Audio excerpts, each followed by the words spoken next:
Avant de plonger dans cette histoire incroyable, pensez à vous abonner à la chaîne et à activer la cloche. Ici, chaque récit a quelque chose à dire, et vous ne voudrez pas en manquer un seul. New York. La ville brillait comme un diamant sous les projecteurs du pouvoir. Les gratte-ciel découpaient le ciel nocturne avec arrogance, les phares des limousines glissaient comme des serpents sur l'asphalte humide, et dans les salons dorés de l'élite, le champagne coulait plus vite que la vérité. Des œuvres d'art inestimables ornaient les murs, des violonistes jouaient dans un coin feutré, et les serveurs passaient avec des plateaux d'huîtres et de truffes. Ce n'était pas une fête, c'était un rituel, celui du pouvoir, de l'argent, de la domination silencieuse. William Harper III régnait sur cet univers comme un empereur en territoire conquis. Costume sur mesure, montre en or blanc, sourire de prédateur bien entraîné. Propriétaire de plusieurs multinationales, actionnaire dans les plus grandes banques et influenceur dans les coulisses politiques, il faisait partie des hommes dont le nom ne s'écrivait que dans les cercles où la morale avait cessé d'exister. On disait de lui qu'il avait un regard qui gelait les volontés, qu'il pouvait renvoyer un PDG en un mot, acheter le silence d'un sénateur en un appel. Il n'aimait pas les gens, il les utilisait. Il n'aimait pas la loyauté, il l'achetait. Il ne croyait pas à l'amour, il le méprisait. Dans sa vision du monde, chacun avait un prix. Et lui était toujours prêt à le payer ou à le détruire. Ce soir-là, il assistait à une réception privée dans un manoir victorien de l'Upper East Side. Lustre en cristal, colonnes de marbre, escalier en colimaçon recouvert de tapis orientaux. La salle était pleine de visages maquillés, de rires superficiels et de contrats scellés dans des sourires. William se tenait près d'un feu de cheminée, un verre de scotch millésimé à la main. Il plaisantait avec un magnate pétrolier texan et une actrice célèbre au rire artificiel, son autre main posée sur sa hanche comme une promesse à moitié tenue. Le monde tournait autour de lui. Du moins, il en avait la conviction absolue. Puis elle entra. La femme ne portait pas de bijoux. Pas de maquillage ostentatoire. Aucune étiquette de créateur ne brillait sur sa robe noire, pourtant parfaitement taillée. Mais dès qu'elle posa le pied dans la salle, un léger frisson traversa l'air. Un souffle. Comme si une fenêtre invisible venait de s'ouvrir sur quelque chose d'irrationnel. Elle marchait sans hâte. Sa démarche était droite, fluide, presque silencieuse. Son visage était difficile à cerner. D'un angle, elle semblait jeune. D'un autre, marquée par les années. Mais ce n'était ni la beauté ni la laideur qui troublait, c'était l'intemporalité. Comme si elle avait toujours été là. Comme si elle avait vu les empires naître et s'effondrer, les rois être couronnés et décapités. Elle s'arrêta à moins d'un mètre de William. La musique continua. Les rires aussi. Mais tout sembla s'éloigner, devenir flou. Comme si le monde entier retenait son souffle. Elle plongea ses yeux dans ceux de l'homme d'affaires, d'une voix douce mais d'une clarté tranchante, elle dit simplement. Tu mourras demain. Un silence épais tomba autour d'eux. Le magnate texan fronça les sourcils. L'actrice écarquilla les yeux. Mais William. Il rit. Un rire moqueur, long, prétentieux, fait pour être entendu, pour rétablir sa suprématie dans la pièce.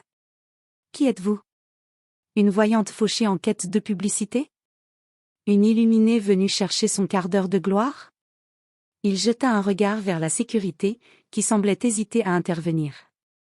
Allez donc faire vos numéros ailleurs, madame. Ici, on célèbre les vivants. Pas les mythes. Mais elle ne bougea pas.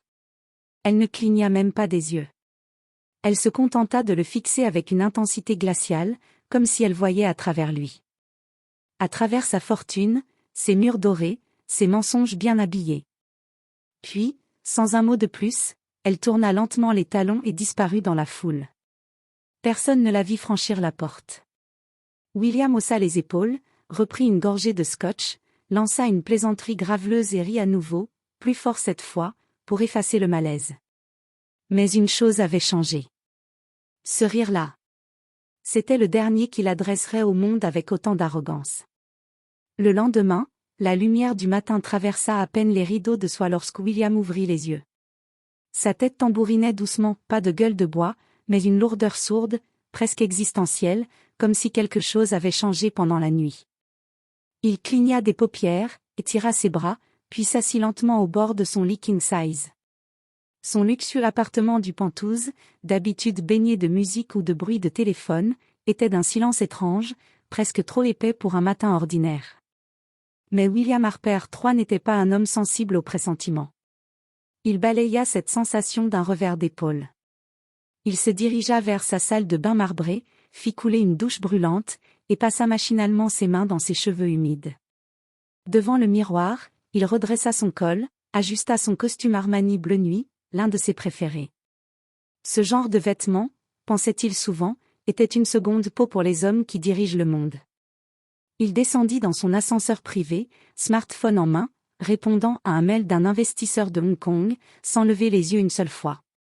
Mais en entrant dans le hall de son building, une tour de verre qui portait même ses initiales, oui, gravées dans le marbre, il s'arrêta net. Quelque chose n'allait pas. Tout était silencieux. Trop silencieux. Les talons ne claquaient pas. Les téléphones ne sonnaient pas. L'agitation quotidienne du pouvoir semblait s'être volatilisée. Ses employés, d'habitude debout pour le saluer, les épaules droites, les sourires collés au visage, évitaient à présent son regard. Certains baissaient les yeux en le croisant. D'autres s'éloignaient soudainement, feignant une urgence inexistante. Il fronça les sourcils. « Sarah » appela-t-il en direction de sa secrétaire. Elle sortit de son bureau, pâle comme un linge, les doigts tremblants sur un classeur qu'elle ne tenait même pas à l'endroit. « Bonjour, monsieur Harper » murmura-t-elle. Il la fixa, soupçonneux. Son ton n'était ni professionnel, ni respectueux. Il y avait, de la peur dans ses yeux. Une peur réelle. « Qu'est-ce que vous avez tous ce matin » lança-t-il, sur un ton agacé. « C'est la fin du monde ou quoi » Sans attendre de réponse, il ouvrit la porte de son bureau d'un geste sec. Et il s'arrêta net. 2 hommes en costume sombre l'attendaient. Pas des banquiers. Pas des associés. Des hommes droits, impassibles. Lunettes noires. Mallette. Badge à la ceinture. « Monsieur William Harper » dit l'un d'eux. Il ne répondit pas. Il les fixa. « Nous sommes du FBI. Vous êtes en état d'arrestation pour fraude fiscale, blanchiment d'argent, détournement de fonds internationaux et obstruction à la justice fédérale. » Il y eut un silence. William haussa les sourcils. Puis il éclata de rire.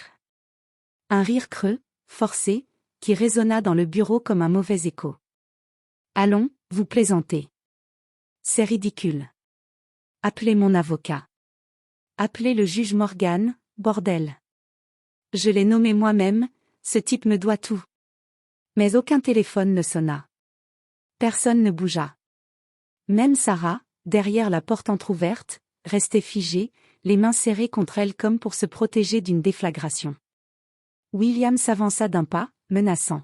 « Vous savez qui je suis ? Vous pensez vraiment que vous pouvez débarquer ici, comme ça, et salir mon nom sans conséquence ?» Mais les 2 agents ne réagirent pas. Ils s'approchèrent calmement. Puis, le claquement froid des menottes retentit. William recula d'un pas, les yeux écarquillés. « Attendez. Non. Vous ne pouvez pas. C'est une erreur. J'ai des droits. J'ai... » Les poignets enchaînés, il chancela légèrement sous le poids de l'irréalité. Les murs de verre de son empire, transparents et lisses, semblaient se refermer sur lui. Il leva les yeux et vit, à travers la paroi vitrée de son bureau, des dizaines de visages, employés, cadres, agents d'entretien, tous immobiles. Tous témoins silencieux de sa chute. Il tenta de leur lancer un regard plein de dignité. Mais ce regard-là, n'impressionnait plus personne. Ce ne fut que le début. L'arrestation n'était qu'une étincelle. La vraie explosion vint après. En quelques heures à peine, tout ce qu'il croyait intangible, solide, éternel, s'écroula. Le premier coup fut bancaire. Tous ses comptes furent gelés par ordre judiciaire. Des dizaines, répartis entre la Suisse, Singapour, les îles Caïmans, et même une fondation humanitaire montée pour blanchir ses fonds. Son argent, autrefois liquide comme une rivière inépuisable, était désormais figé, inaccessible. Il sentit l'angoisse monter quand il réalisa qu'il ne pouvait même plus payer sa propre caution. Le deuxième coup vint de l'intérieur. Ses associés, ceux-là même qui trinquaient à ses succès, qui riaient à ses blagues cyniques et qui juraient loyauté éternelle, se déchirèrent en moins de 24 heures. Certains le trahirent publiquement dans des interviews télévisées, d'autres signèrent des accords de collaboration avec les enquêteurs pour sauver leur propre peau. Des documents internes filtrèrent. Des enregistrements de réunions privées firent surface.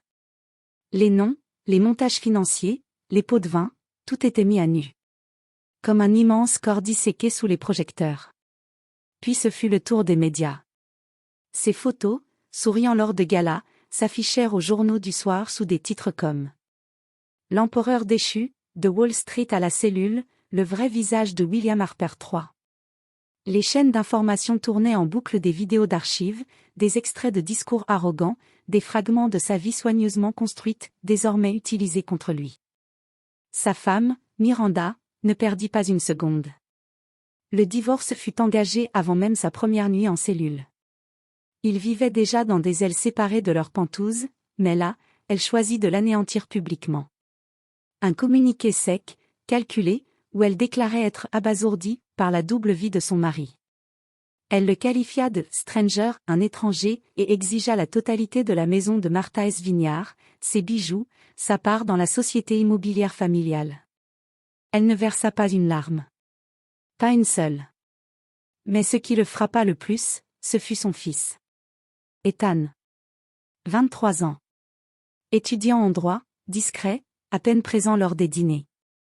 Un garçon que William avait toujours vu comme un projet à façonner, jamais comme un être à écouter. Un soir, alors que William regardait les actualités sur un vieux téléviseur de prison, il vit le visage de son fils à l'écran. Un journaliste lui demandait s'il comptait soutenir son père. Et Ethan répondit calmement, la voix stable, les yeux vides. « Je ne porte plus ce nom. Il ne représente rien d'autre qu'une illusion bâtie sur la peur et le mensonge. » William resta figé. Il n'eut pas de réaction. Même pas un mot. Juste un souffle. Un vide. Isolé. Traqué. Ruiné.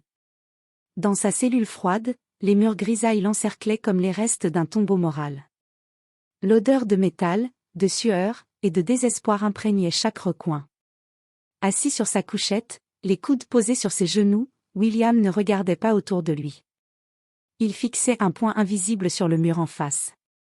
Comme un homme qui regarde en arrière, sans rien voir. La veste de son costume Armani avait été confisquée. Il portait désormais un uniforme orange trop large, rêche, presque ridicule sur lui.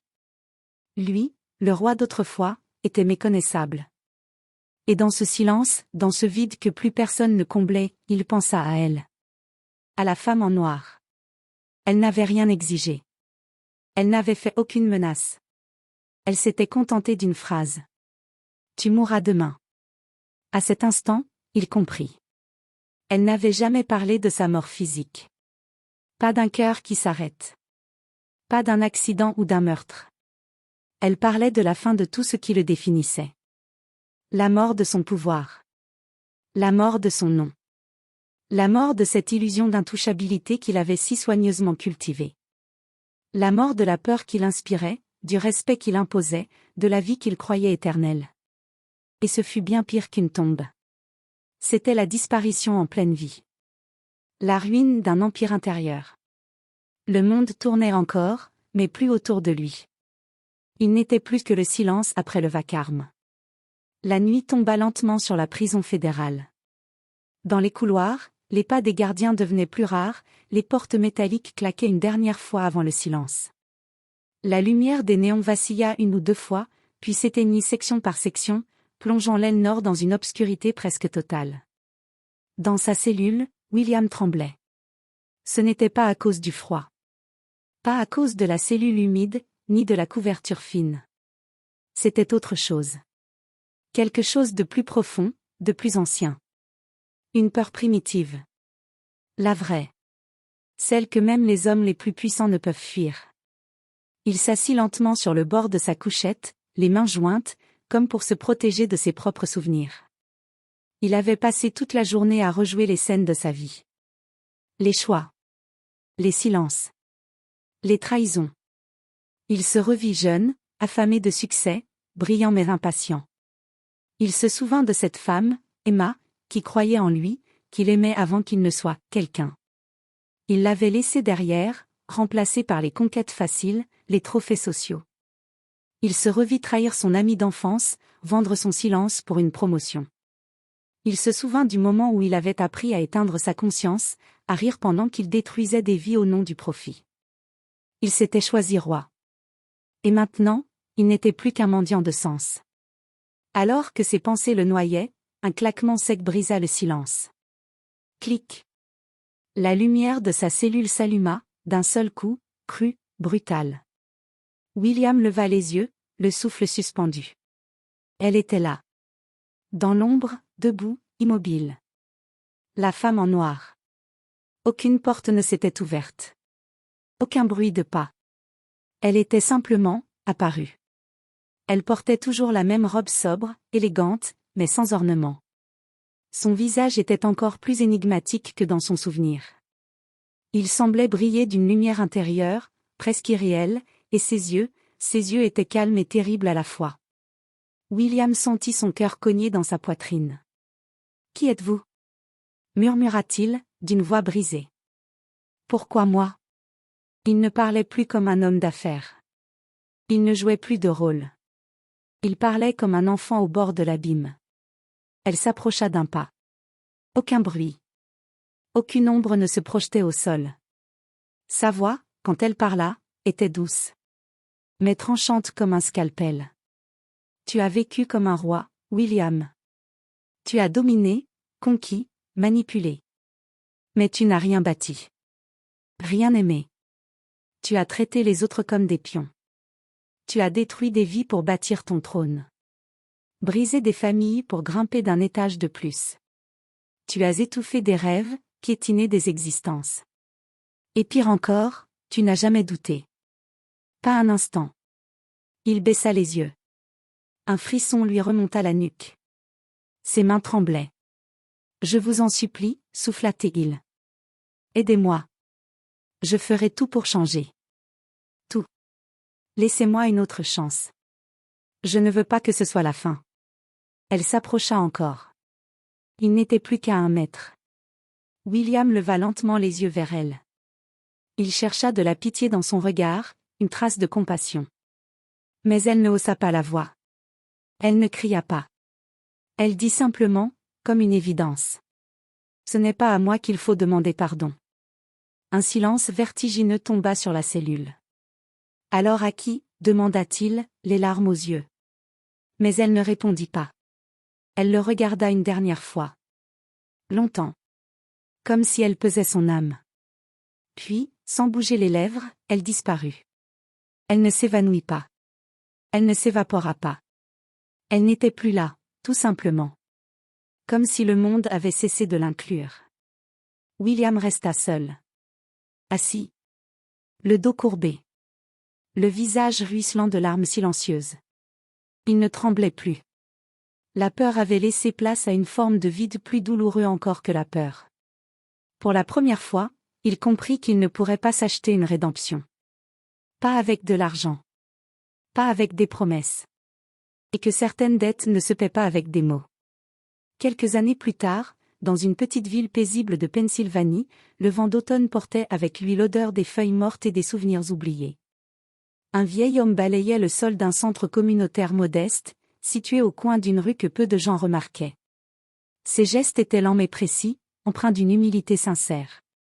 Il s'appelait William.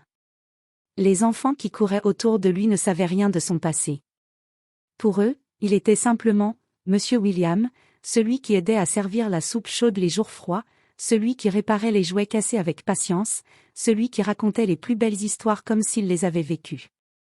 Personne ne savait qu'il avait jadis dirigé des empires, que son nom avait été gravé en lettres d'or sur les façades des buildings les plus prestigieux.